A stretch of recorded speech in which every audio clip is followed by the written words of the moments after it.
दोस्तों welcome back to our YouTube channel education river. और आज जो ये वीडियो है वो काफ़ी इम्पोर्टेंट है क्योंकि आज हम इस वीडियो में बात करने वाले हैं कि बिना कोचिंग के और बिना कुछ जाने मतलब बिल्कुल ही हमें कुछ नहीं पता है बट हमें ये एग्ज़ाम निकालना है। यानी कि उत्तराखंड का जो कि वन दरोगा का एग्ज़ाम रिलीज़ हुआ है, फॉर्म रिलीज़ हुए हैं, उस एग्ज़ाम को हमें कैसे क्वालिफाइड करना है बिल्कुल जीरो लेवल से एडवांस लेवल की ओर। तो आज हम इस वीडियो में जानेंगे कि कैसे करें तैयारी कि हमारा सिलेक्शन 100% हो जाए। तो इस वीडियो में हम बात करने वाले हैं बुक्स के बारे में, कितने घंटे पढ़ाई करनी है, क्वेश्चन आंसर्स कैसे लगाएं, कौन सी बुक लें, कितने मॉक टेस्ट देने, टाइम का मैनेजमेंट कैसे करें, और सबसे इम्पोर्टेंट अगर पढ़ने का मन है नहीं है तब भी हम कैसे पढ़ें। खैर सिलेबस के बारे में ऑलरेडी मैं डिस्कस कर चुकी हूँ, आप मेरी प्रीवियस वीडियो को देख सकते हैं, बाकी मैं इसमें लिंक भी शेयर कर दूंगी। बट आज हम इस वीडियो में बहुत ही ईजी वे में बात करेंगे कि कैसे क्या करें, मतलब मैंने कैसे तैयारी करी थी क्योंकि मैंने बिना कोचिंग के ये एग्ज़ाम क्लियर किया है। तो उस समय मेरी क्या स्ट्रेटजी रही है और क्या हमें करना चाहिए कि ये एग्ज़ाम हमारा क्लियर हो। स्टेप बाय स्टेप देखेंगे कि हमें क्या करना है। खैर मैं ये मान के चल रही हूँ कि आप चाहे किसी भी बैकग्राउंड के, कि आपकी बायोलॉजी है, नहीं है, आपकी मैथ्स है या फिर आपकी कुछ भी है, आप ये एग्जाम बिल्कुल ही बेसिक, यानी कि आपको कुछ नहीं पता, आप जीरो लेवल से स्टार्ट कर रहे हैं और आपको कैसे, मतलब स्ट्रेटजी होनी चाहिए आपकी, क्या होना चाहिए, हम वन बाय वन डिस्कस करते हैं। देखिए सबसे पहले अगर आप आज ही से स्टार्ट कर रहे हैं या आप वीडियो आज देख रहे हैं, कल देख रहे हैं, जब भी देख रहे हैं, आप जिस भी समय से स्टार्ट कर रहे हैं, तो आप सबसे पहले क्या करिए, लास्ट ईयर क्वेश्चन पेपर को नहीं उठाइए। सबसे पहले आप 9th और 10th की साइंस की बुक लीजिए और उसको अच्छे से पढ़ लीजिए। चाहे उसके फिजिक्स के चैप्टर हो, केमिस्ट्री के चैप्टर हो, बायोलॉजी के चैप्टर हो, आपको बहुत अच्छे से वो चैप्टर क्लियर करने हैं, अच्छे से पढ़ना है। उसके बाद आप लास्ट ईयर का क्वेश्चन पेपर उठाइए। मेरे पास अगर पॉसिबल हुआ तो मैं लास्ट ईयर का क्वेश्चन पेपर जो है वो शेयर भी करूंगी। और एनीवेज मैंने दोनों बार एग्जाम दिया था, मैं दोनों बार सिलेक्ट थी, तो मेरे पास अगर वो पेपर हुए तो मैं आपको शेयर करूंगी। बाकी लास्ट ईयर का पेपर आप तब कीजिए, उससे क्या होगा, आपका बेसिक क्लियर होगा, आप क्वेश्चन भी आसानी से कर पाएंगे। खैर इस बार हम सिलेबस में ऑलरेडी मैं डिस्कस कर चुकी हूँ कि सिलेबस थोड़ा सा डिफरेंट हुआ है, कुछ यूनिट और ऐड की गई हैं आपके में। फॉरेस्ट्री ऐड किया गया है और एग्रीकल्चर ऐड किया गया है, एनवायरमेंट ऐड किया गया और मैथ्स ऐड की गई है, तो थोड़ा सा लेवल जो है वो थोड़ा सा टफ बना दिया है इसका। खैर उसके लिए भी कोई टेंशन लेने की जरूरत नहीं है, आपको मैं बुक सजेस्ट कर देती हूँ। बायो की आप 11th और 12th की बुक पढ़ लीजिए, मैं ऑलरेडी सिलेबस में भी डिस्कस किया है कि आपको कौन कौन से टॉपिक जो है बायोलॉजी के करने हैं। अगर आपके पास टाइम है तो आप केमिस्ट्री और फिजिक्स के कर सकते हैं एनसीईआरटी बुक, बट मैं आपको इतना ज़्यादा रिकमेंड नहीं कर रही हूँ कि आपको करना ही करना है, बट वो आपकी मर्जी है। इन्वायरमेंट और एग्रीकल्चर के लिए आप इसमें 11th और 12th की बायोलॉजी की बुक कर लीजिए, क्योंकि मैं ऑलरेडी सिलेबस में डिस्कस कर चुकी हूँ, बट यहाँ पे भी इन्वायरमेंट के लिए आप कर सकते हैं। मैथ्स के लिए 9th और 10th की एनसीईआरटी आप कर सकते हैं। ये स्टेप 3 में वो बुक्स मैंने सजेस्ट किए हैं या उनके बारे में आप पढ़ सकते हैं जो कि आपका सिलेक्शन करवाएंगे, क्योंकि इन चीज़ों को आपको छोड़ना नहीं है। ऐसा नहीं कि हमने 9th और 10th की एनसीईआरटी कर ली बस हो गया। देखिए ये बेसिक ना हर कोई कर रहा होगा, बट आपको सिलेक्शन चाहिए, आपको एडवांस लेवल पे जाना है, तो एडवांस लेवल के लिए आपको ये एडवांस बुक्स भी पढ़नी पड़ेंगी। फिर उसके बाद स्टेप 4 में ये है कि आपको एमसीक्यू करने हैं, मतलब आपको पीवाईक्यू करने हैं। तो पीवाईक्यू के लिए देखिए कोई भी बुक आप परचेस कर लीजिए मार्केट में जो भी अवेलेबल है, और बहुत सारी बुक्स अवेलेबल है। साथ ही साथ कुछ मॉक टेस्ट भी ऑनलाइन आपको मिल जाएंगे जहाँ पे आप उन मॉक टेस्ट को लगा सकते हैं, क्योंकि अगर आप इतना पढ़ेंगे ना आपका कॉन्फिडेंस ऑलरेडी बिल्ड हो गया होगा और आप ईजी तरीके से आप क्वेश्चन आंसर भी कर सकते हैं।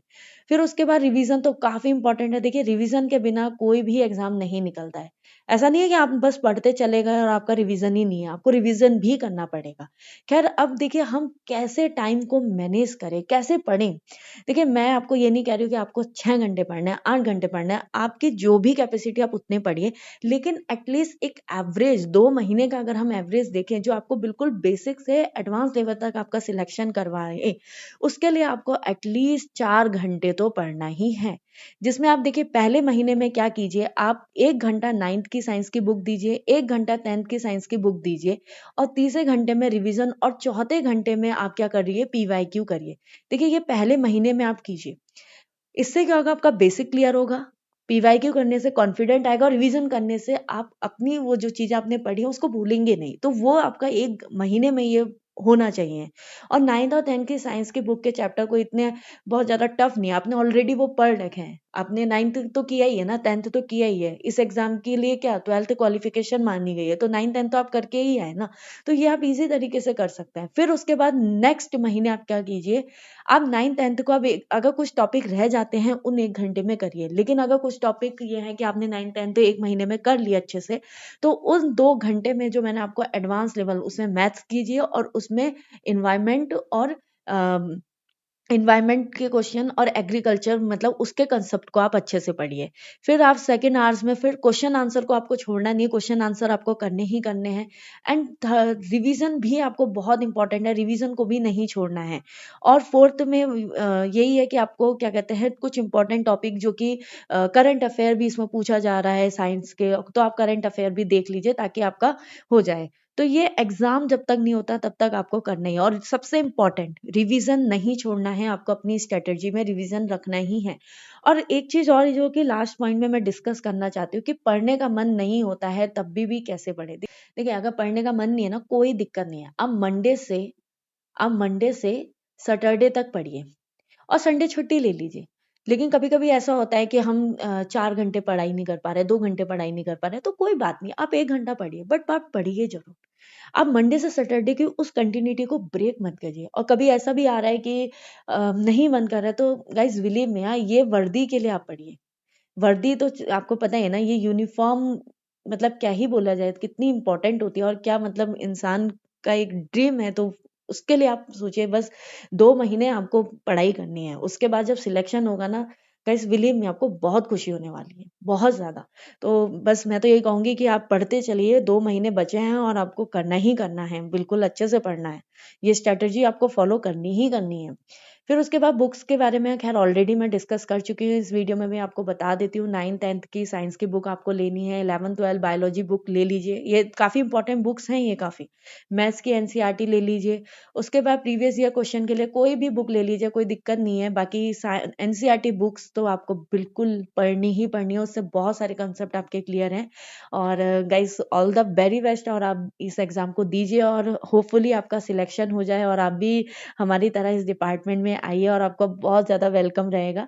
और बाकी अगर कोई भी क्वेरीज हैं आपकी, कुछ भी आपको पूछना है तो आप पूछ सकते हैं। अकाउंट है गुप्ता नीरू फॉरेस्ट ऑफिसर करके, आप उसको फॉलो कर लीजिए। और बाकी अगर कोई भी क्वेरीज हैं आप मेरे को मैसेज कर सकते हैं। And guys thank you so much for watching this video, and hopefully आपका भी सिलेक्शन हो जाए। और अगर कुछ भी ऐसा टॉपिक्स इंपॉर्टेंट है जो कि वन लाइनर, मैं सोच रही हूँ एक प्लेलिस्ट जारी करने के लिए कि इंपॉर्टेंट टॉपिक्स को लेके आऊँ जो कि इन्वायरमेंट से रिलेटेड हो, एग्रीकल्चर से रिलेटेड हो, फॉरेस्ट्री से रिलेटेड हो, बायोलॉजी से रिलेटेड हो, तो उनके लिए मेरा प्लान है कि मैं लेके आऊँ। तो बाकी गाइज देखते हैं क्या होता है। और खैर thank you so much guys for watching this video.